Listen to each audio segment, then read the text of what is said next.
Hola, ¿qué tal, amigos de Proyecto Grado Cero? El día de hoy nos encontramos en esta entrevista, Rafael, Brenda y su servidora Diana, muy emocionados con esta entrevista al doctor Adolfo Castañón, quien nos hizo el favor de permitirnos hacer esta entrevista.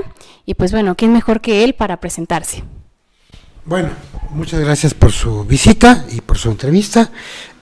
Rafael, Brenda y Diana. Y gracias también a la editorial Siglo XXI y a María Luisa Puga, cuyos libros vamos a presentar el día de hoy, publicados por la editorial Siglo XXI.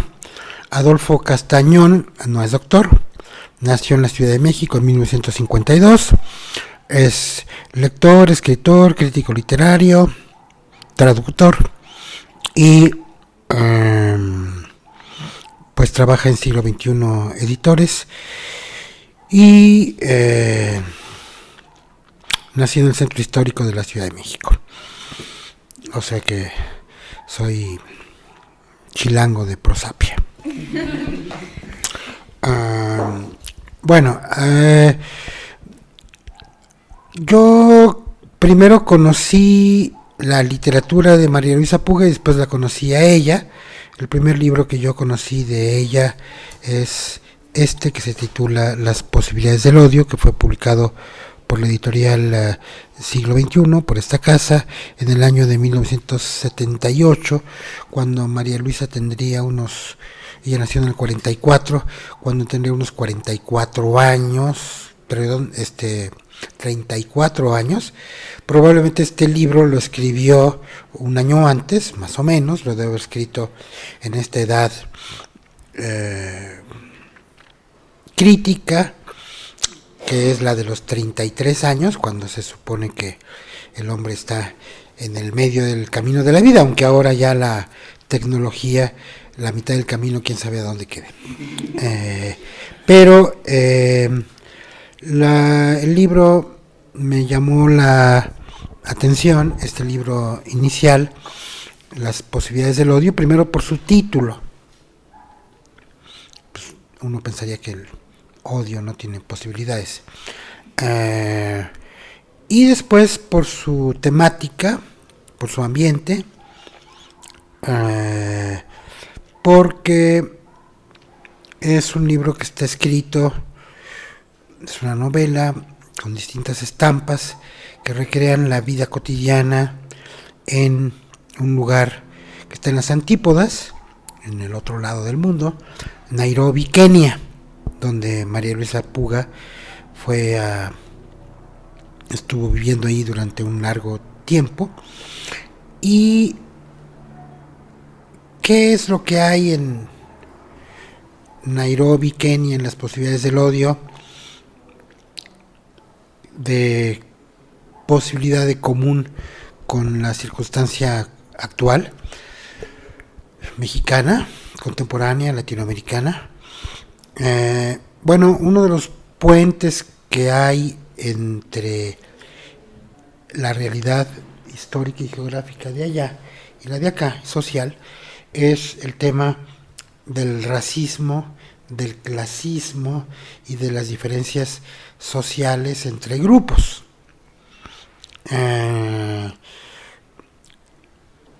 Hay que decir que María Luisa Puga nació en la Ciudad de México, creo que en la colonia Anzures, después fue a vivir a Mazatlán y después pasó su infancia, una larga infancia y adolescencia en Acapulco y en Guerrero, y que entre aquella experiencia infantil o juvenil mexicana, nativa, de su vida familiar, y la que va a encontrar o reencontrar en Nairobi, Kenia, pues va a haber muchos puentes y correspondencias, que claro, no es que ella nos vaya a contar, María Luisa, su infancia, ni mucho menos en las posibilidades del odio. Lo que nos va a contar ahí son una serie de estampas, momentos, iniciaciones, pérdidas de la inocencia en Kenia, África, que de alguna manera pueden tener una correspondencia con las circunstancias mexicanas y nacionales. Y creo que es interesante también pensar en otra dimensión. María Luisa Puga nació en 1944, es decir, que le tocó o le habría tocado ser más o menos una de las escritoras que estaban en el momento en el que la crítica y profesora universitaria Margot Glantz, en una antología que publicó precisamente esta editorial, se dividía la literatura entre onda y escritura. Digamos que la literatura más centrada en la recreación de las hablas locales y la literatura más que gravitaba más en relación con la composición mental del hecho de escribir. En la teoría, digamos, de Margot Glantz, de un lado estarían escritores como José Agustín, Parménides García, los escritores de la onda entonces, y del otro lado estarían escritores como Salvador Elizondo o Julieta Campos, escritores, digamos, más elaborados. Bueno, en ese panorama, María Luisa Puga no entra, digamos, en esa dicotomía en modo alguno y logra traer, por una parte, la carne fresca de la literatura hablada, de la literatura de la transcripción, de la oralidad, que en México se da a través de un escritor como por ejemplo Ricardo Garibay, o en los tiempos más contemporáneos pues el mismo José Agustín, o los cronistas, digamos, y por otra parte la experiencia o la articulación de la experiencia a través de formas literarias y de pequeños, diría yo, de pequeñas armazones narrativas que solo son posibles, y aquí un saludo al afortunado título de su pues canal o marca, que solo son posibles gracias a un grado cero de la observación. Ese grado cero de la observación le va a permitir a María Luisa Puga hacer, por una parte, una literatura que explora el sufrimiento, la vida cotidiana, las iniciaciones, los aprendizajes de la humanidad en Nairobi, Kenia, y por otra parte crear pequeños mitemas, pequeñas mitologías que tienen que ver con la captación de la realidad y la experiencia de esas mismas, de esos mismos personajes. Yo me voy más rápido para no monopolizar todo. Este libro tuvo en México muy buena recepción, una resonancia impetuosa, diría yo, porque en México estamos acostumbrados, o nos educamos, por lo menos los que nacimos alrededor de los años 50, 60, quizás algunos de ustedes todavía, en la idea de que vivíamos en la región más transparente, pero esa transparencia no era la transparencia del aire nada más, sino que tenía que ver con la transparencia social y civil, y que en México no había habido guerra, no había conflictos, no había violencia, no había racismo, no había discriminación social, no había castas. Y lo que hace María Luisa Puga es justamente levantar el mantel de eso y hacer ver que en México, bueno, que ella es capaz de observar esto en el África, pero en cierto modo, en Nairobi, pero en cierto modo también un poco pone sus barbas a remojar en relación con la circunstancia local, regional. Por eso la novela, el texto de las posibilidades del odio tuvo esa, digamos, recepción, diríamos, tan impetuosa. También lo tuvo por otra razón, porque es un texto que está muy bellamente escrito, muy cuidadosamente escrito, y atento a una musicalidad de la palabra, de la prosa. Página 75, las africanas no son así, ellas no le tienen miedo a nada, bueno, pero aquí están en su país, quién sabe cómo sería en el extranjero, y por donde uno agarra el libro como que inmediatamente lo jala. Creo que es una capacidad que tiene María Luisa Puga para adentrar al lector, aunque claro, lo mejor es agarrar los libros desde el principio, ¿verdad? Bueno, el segundo libro de María Luisa es este de Cuando el aire es azul, que es un libro que tiene mucho que ver, digamos, con la generación de los 60, que tiene que ver con el tema de la utopía y el tema de lo que es vivir en una comuna o en una comunidad, la vida cotidiana de los que apuestan por el trabajo, digamos, de instaurar la utopía en el mundo, y en cierto modo esa vida cotidiana nos lleva a el tema de la experiencia y el tema del desencanto. En este libro, Cuando el aire es azul, que fue también recibido con pues no sé, con entusiasmo, pero también con polémica, se inscribe en la literatura latinoamericana, yo diría en una corriente como de literatura utópica que vendría en el libro de Manuel de Julio Cortázar, y en el horizonte de ese libro de Manuel de Julio Cortázar también estarían en otro aspecto el libro de Bryce Echenique, Un mundo para Julius. De nuevo, gran capacidad de descripción prosística, de articulación y de ir diciendo las cosas de una manera que como que se nos va interiorizando, se nos va metiendo, se nos va haciendo memorable. Pánico Peligro es una novela, es un libro en el cual hay un recorrido por la avenida Insurgentes, y en ese recorrido se van descubriendo pues muy anticipada y precursoramente muchos aspectos de violencia y muchas manchas negras y muchas manchas oscuras que en el momento en que se publicó no eran tan evidentes, pero ahora casi que podría ser que está discutiendo, viendo pues lo que pasa actualmente en la avenida de los Insurgentes, los personajes que ahí se dan cita, ¿no?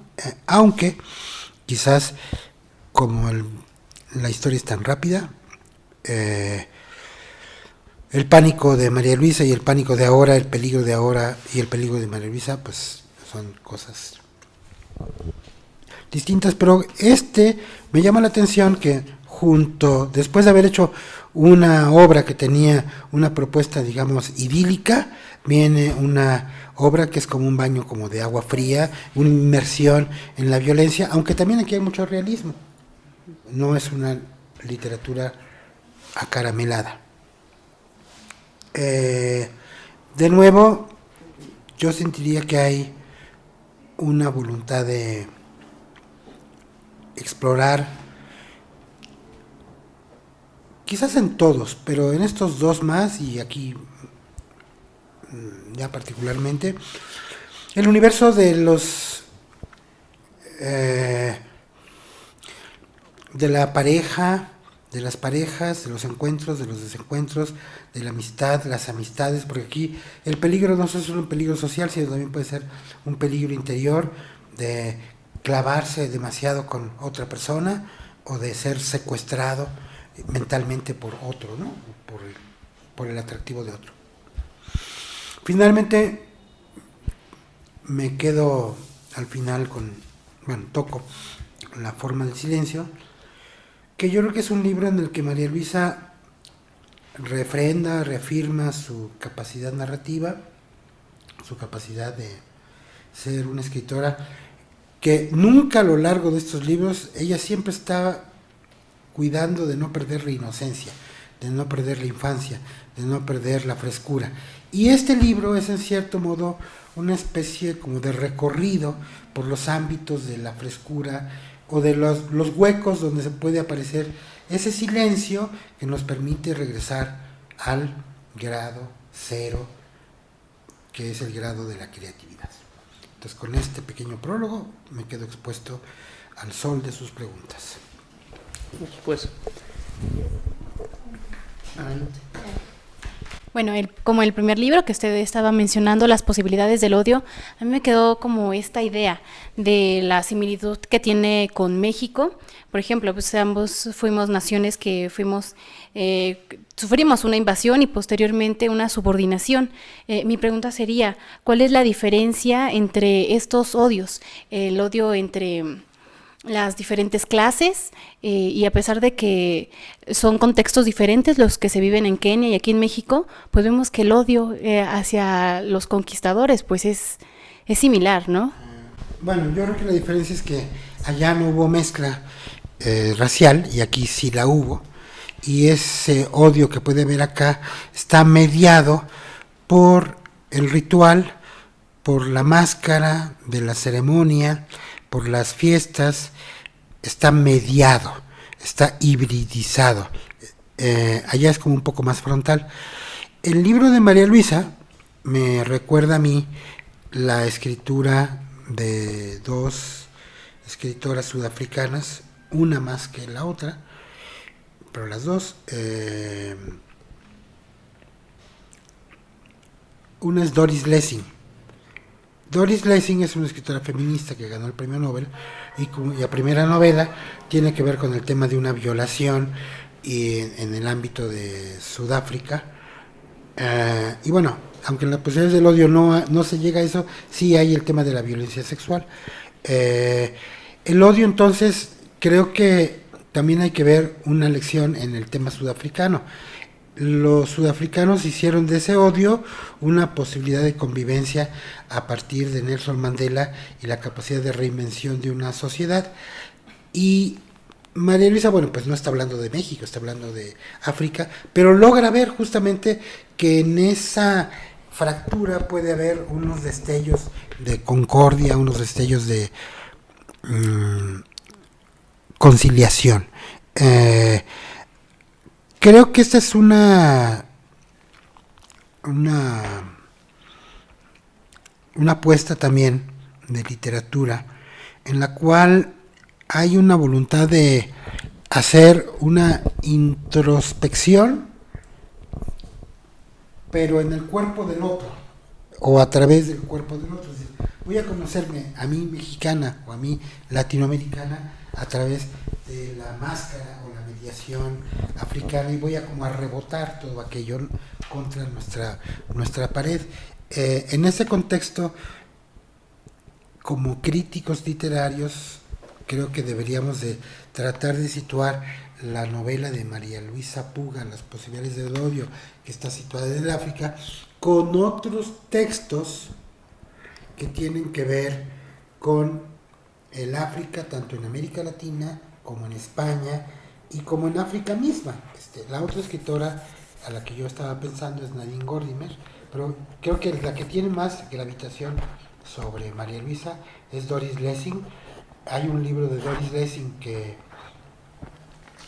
creo que permea mucha de su producción, que es El cuaderno dorado, que habla mucho de algo que le preocupa a María Luisa, pero sin que sea ostensible y esté en primer plano, que es la condición de la mujer en un país en vías de democratización o en vías de civilización o en vías de regularización. Entonces, me quedo ahí en relación con esa pregunta.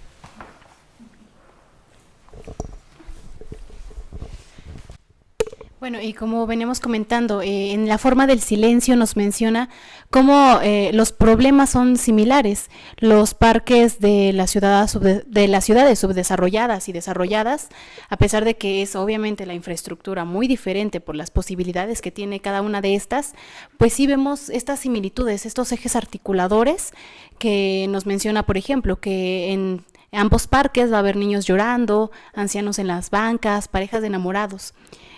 ¿Usted cree que con la situación actual que estamos viviendo no solo nacional, sino en todo el mundo, esta ola de violencia que estamos sufriendo, podemos encontrar aquí un eje articulador del problema que todos estamos sufriendo y que podemos encontrar una solución, claro, tomando en cuenta las consideraciones de cada cultura, pero sí una solución a estos problemas.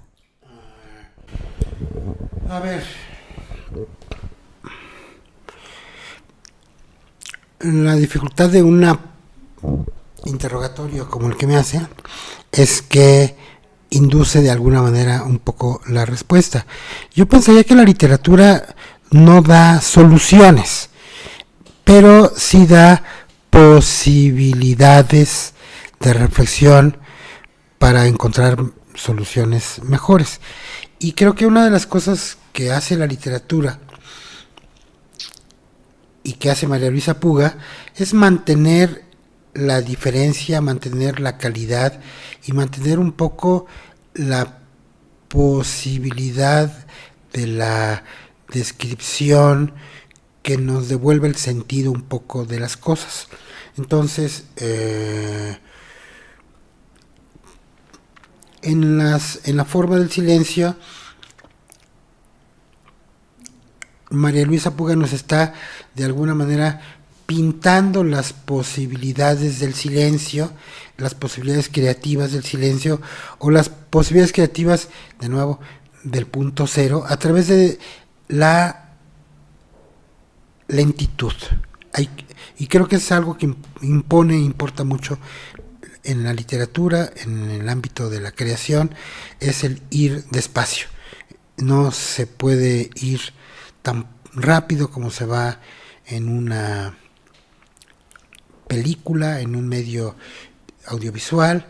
En la palabra en el mundo de la escritura hay que ir paso a paso, y este ir paso a paso permite una especie de un acogimiento, hospitalidad, crear como una especie de canción de cuna a la experiencia. Entonces, página 93 de La forma del silencio, un poco al azar, leo un parrafito para también darle la palabra a María Luisa Puga, porque finalmente estamos viviendo un poco de ella, ¿no? Dice: Acapulco tenía un rasgo común a todos los centros poblacionales de México, desde el más pequeño hasta el más populoso, el hormigón y la varilla a la vista. Aspecto de pueblote mal terminado, de tendajón polvoso, improvisación, apresuramiento, ahí se va. Por encima tenía lo suyo, esa cosa patética, irrisible, dramática y grotesca que lucen las putas entradas en años, maquillaje sobre maquillaje, pintura escurrida bajo pintura escurriéndose, gruesas capas de fiera simulación, pero simulación amargada, no rabiosa. La rabia yacía en la manera que tenían de proliferar las zonas marginadas de los cerros, purulencias implacables, la superficialidad suicida con que eran disfrazadas con imponentes hoteles, boutiques, centros de convenciones. ¿Qué es lo que pasa? Con esta articulación de María Luisa, nos hace ver un poco la realidad de manera un poco distinta. No la vamos a poder cambiar, pero la vamos a poder comprender mejor, y vamos a poder comprender que hay una cierta correspondencia o relación entre la expresión urbana y la expresión, digamos, de las pasiones y emociones. Yo tenía, a ver si se sobrevivió. Había, aquí sí está, aquí está. Ahí, ¿dónde está? Una pestañita, aquí está.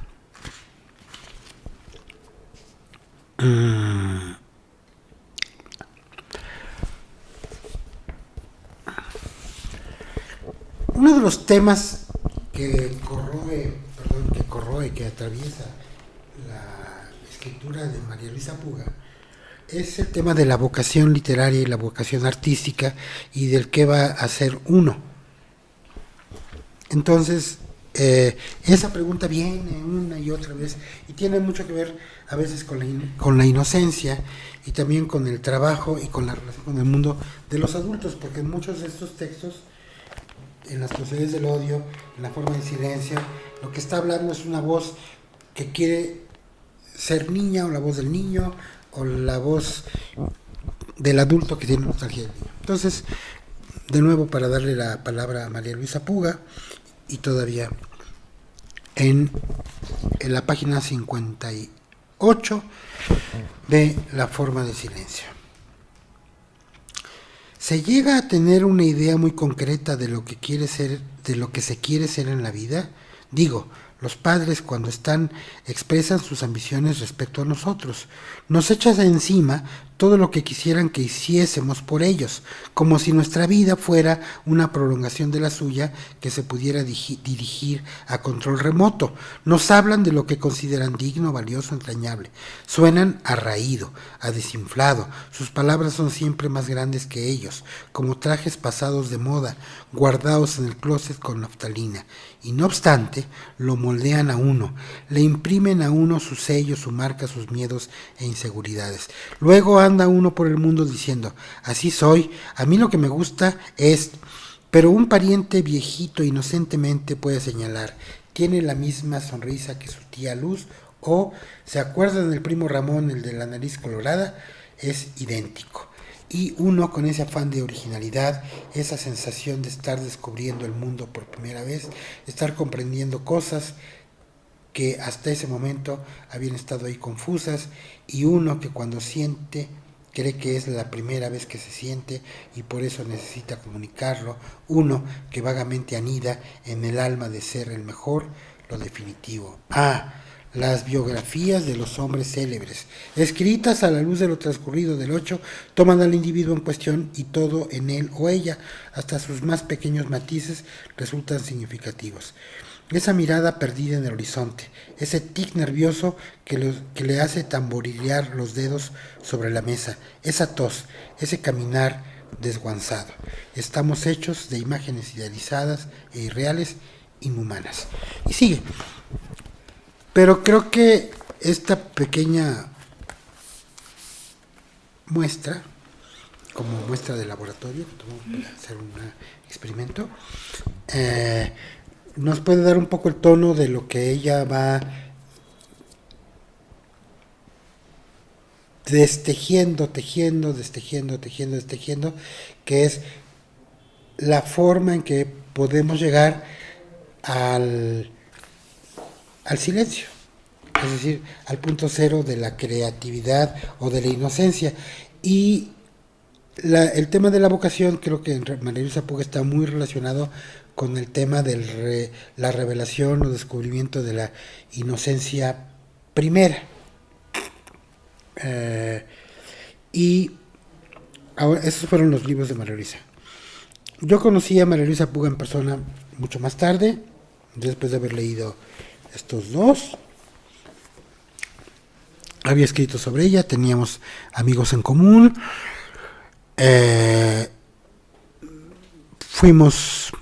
Yo fui a visitarla a su casa un par de veces. Era una persona muy educada, dulce, suave, pero al mismo tiempo con una chispa y una vehemencia y una capacidad como de agarrar al interlocutor una vez que algo le interesaba de manera muy, pues no sé, fuerte, vigorosa. La pareja de María Luisa era no me acuerdo de qué nacionalidad, si era un hombre extranjero, un noruego, sueco, finlandés, que había trabajado mucho tiempo en Naciones Unidas, y ella pues se había casado con él o había estado con él todo el tiempo. De aquí se fueron a vivir a Siragüen, al lago de Siragüen, cerca de Chapala, para continuar, digamos, con su proyecto de dedicarse 100% a la escritura, porque María Luisa estaba educada, vamos a decir, bajo ese paradigma de que un escritor tenía que escribir.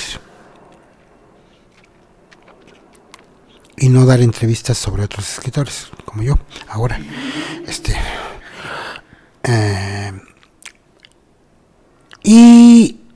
Pero ella tenía que estar aquí en México y tenía una vida, digamos, cotidiana, tenía que ir a la editorial o a dar alguna clase o algo así. Y me acuerdo de una observación que ella me hizo, que después se relacionado con otras, que es la siguiente. Ella me hizo ver cómo, y se las transmito a ustedes, cómo cuando uno se sube a un pecero, sobre todo estos peceros colectivos, taxis colectivos, que son muy pequeños y la gente tiene que asardinarse y tiene que llenarse, quedarse en el espacio ese.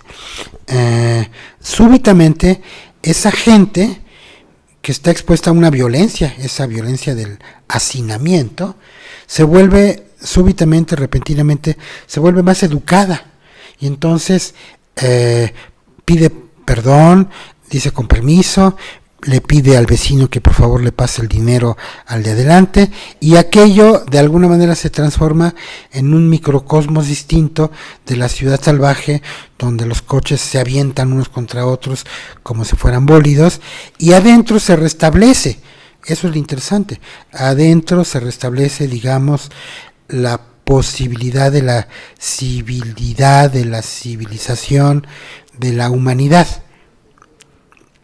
Este relato mal hecho, o esta evocación de lo que decía María Luisa, me impresionó mucho, porque además resultó que después, cuando me he tenido que subir a un microbús o a un transporte de estos, es matemático que sucede todo esto que digo y más. Pero esto tiene que ver con otra observación, ya no de ella, sino de un escritor que yo creo que algo tiene que ver con ella, aunque no tan evidentemente, cuyo centenario se va a celebrar pasado mañana, que es José Revueltas. Hoy se celebra el centenario del natalicio de Pedro Infante, 97 años, pero el de mañana es el de José Revueltas. José Revueltas decía en una carta que una de las, ¿cómo llamarlo?, señas del escritor de raza es que todo el tiempo está haciendo pequeñas elaboraciones o pequeñas teorías o pequeñas redes lógico, filosófico, simbólico, narrativas en torno a las cosas que pasan, ya sea que la coincidencia, ya sea que la correspondencia, y esa construcción creo que es uno de los elementos que María Luisa, de alguna manera, María Luisa Puga, tenía y tiene en su teclado creativo, poético, esta capacidad de ir creando conjuntos asociativos para después reflejarlos y darnos una impresión como de, no impresión, una de profundidad, de trasfondo, de paisaje y finalmente de amplitud. Y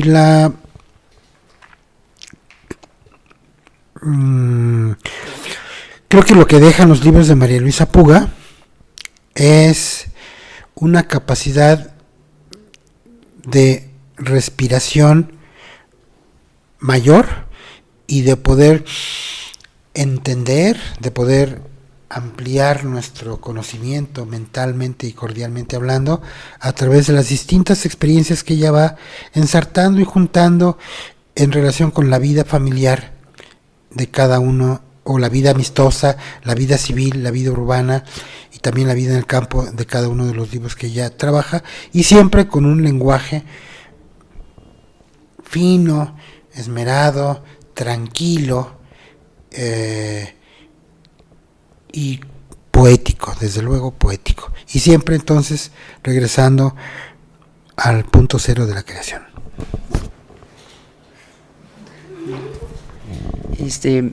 Pues yo creo que ahora, no sé, algunas preguntas que quiera realizar nuestra compañera Brenda. Sí, en realidad piensa que en muchos libros descriptivos sueles perder la hilación y tratas de avanzar. Hay libros, por ejemplo, que yo vi que tú lees y empiezas a hastiarte de otros libros. Por ejemplo, a mí, por ejemplo, el Otoño del Patriarca de Gabriel García Márquez me parecía descriptivo y descriptivo. Y a veces llega a tarearte. En el libro de Pánico Peligro es una descripción larga de muchos sucesos, pero nunca te aburres, exacto. Y todo va muy rápido. Es una serie de cosas que van pasando en un tiempo y tú vas avanzando. Todo está organizado, todo está en el momento en que debe de pasar. Y hay muchas partes en este libro que se habla de muchos temas. También el hecho de la vocación, de qué uno quiere ser, y al final el personaje principal, en este caso, busca la comodidad y ella no se sentía identificada con varias de sus amigas que buscaban diferentes tipos de posibilidades. Y ella a veces se asombraba y decía, todos tienen algo que hacer, pero yo soy feliz con lo que estoy haciendo y estoy tranquila.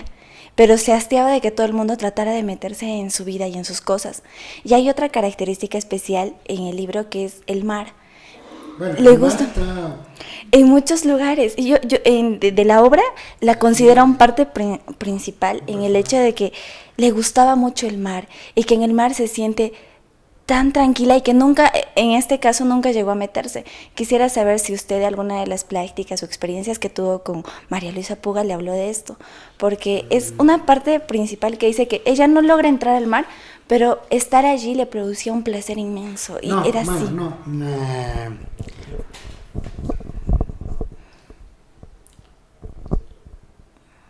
Nunca le pregunté explícitamente a María Luisa Puga si se había metido al mar o le tenía miedo.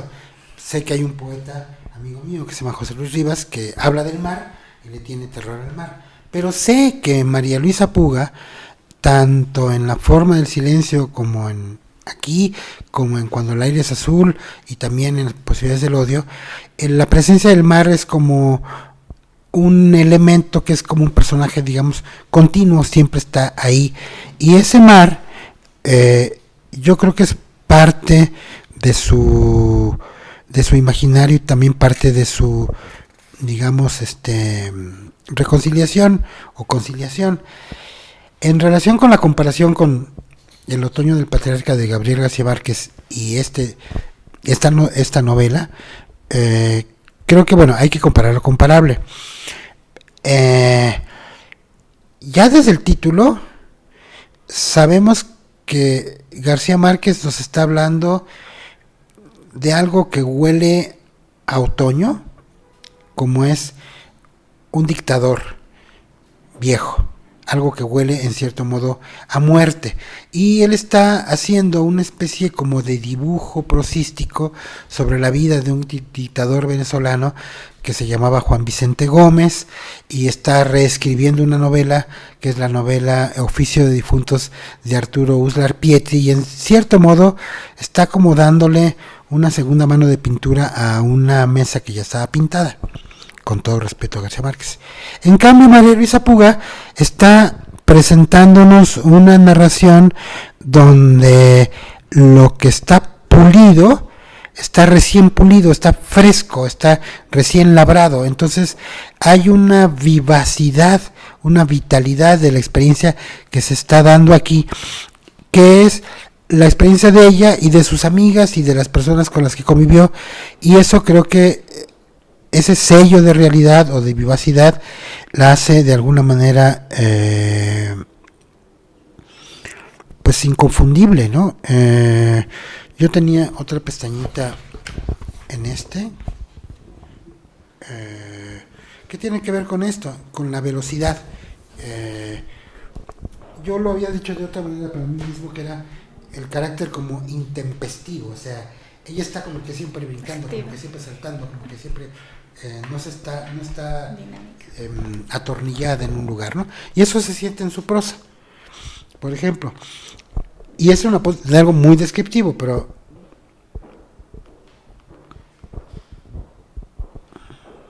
No entiendo por qué me he metido en tantas cosas que desde el principio odié, como ese instituto. ¿Por qué simplemente no se me ocurrió irme? Algo en la actitud de ese tipo me hizo sentirme terca, quedarme ahí, pues como si fuera lo más normal. Me di cuenta de que me revisaba al mismo tiempo de que me hacía preguntas, el vestido, la cara, pero no como si yo le gustara, uno podría haber creído eso, sino para saber de dónde venía.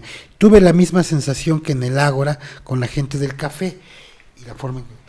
Pero ahora, por lo visto, puesto que pagué y dije que vendría el viernes para mi primera clase, no le iba a hacer caso a esa incomodidad que había sentido, aunque porque en realidad, si no había dicho o hecho nada el tipo, era solo esa extrañeza, esa como duda de que yo estuviera en el sitio en el que quería estar. Me acuerdo que en la calle, caminando sin ver hacia dónde iba, entre el cúmulo de coches, gente en movimiento, cerca de los grandes edificios de Reforma, los hoteles, el ruido, me preguntaba qué había querido decir el tipo por inglés comercial, y comprendía que del mundo yo no sabía sino un pedacito. Siempre venía a resultar que detrás había mucho más. ¿Qué tal eso de inglés de Inglaterra o norteamericano? ¿Cómo yo iba a saber por qué? Y pensaba que la gente conocida en Lourdes, para ser más precisos, tratando de imaginar cuándo y cómo aprendía cosas ya que nunca me cupo duda, ella debería saberlas.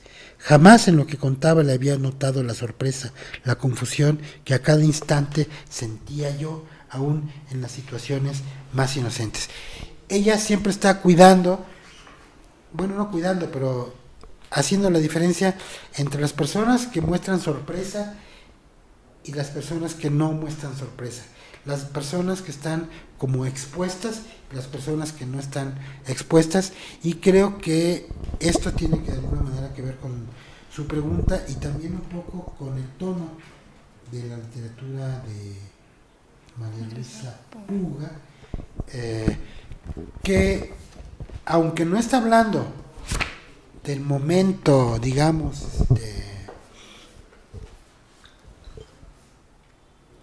como querían los de la literatura de la onda del momento histórico preciso, sí en cierto modo está hablando de la historia, pero de otra manera, ¿no? Y eso es pues el milagro de la literatura, que nos permite asomarnos a una vida retratada hace 20 años como si fuera una vida experimentada actual.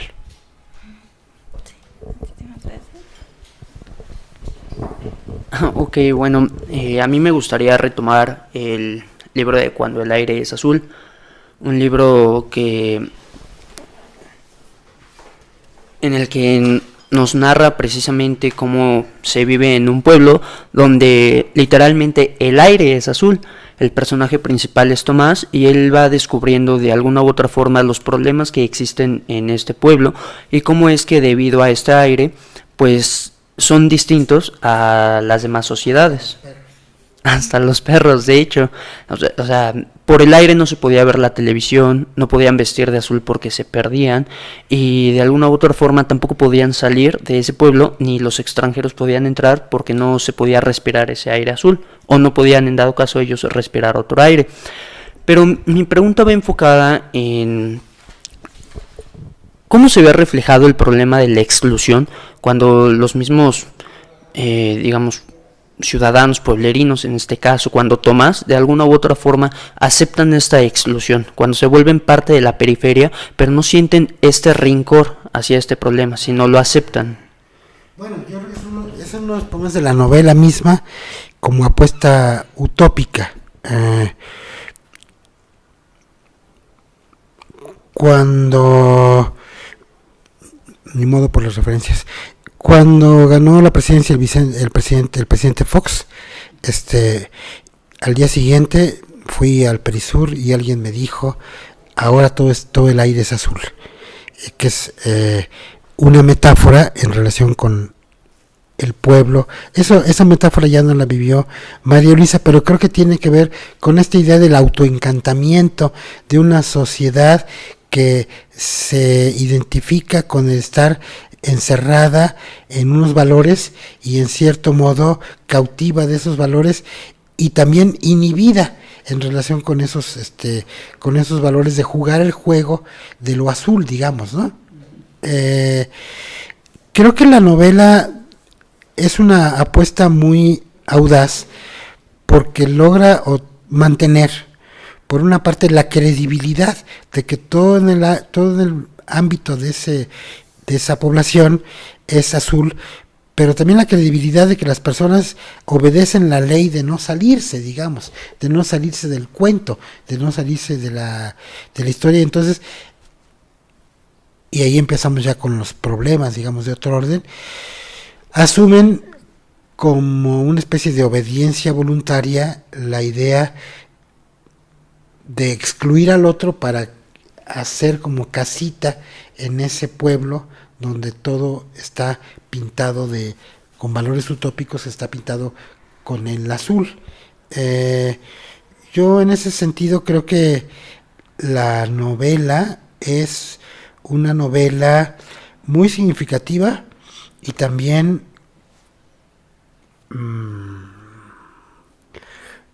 muy opaca, en el sentido de que los personajes son menos vivos para mí que los de otros libros, por ejemplo Pánico, Peligro o Las posibilidades del odio.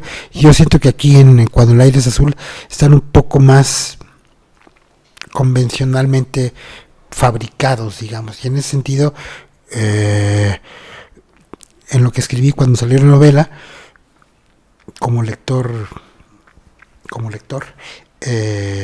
pues señalaba yo esta como predestinación de los personajes al propio cautiverio de su espacio.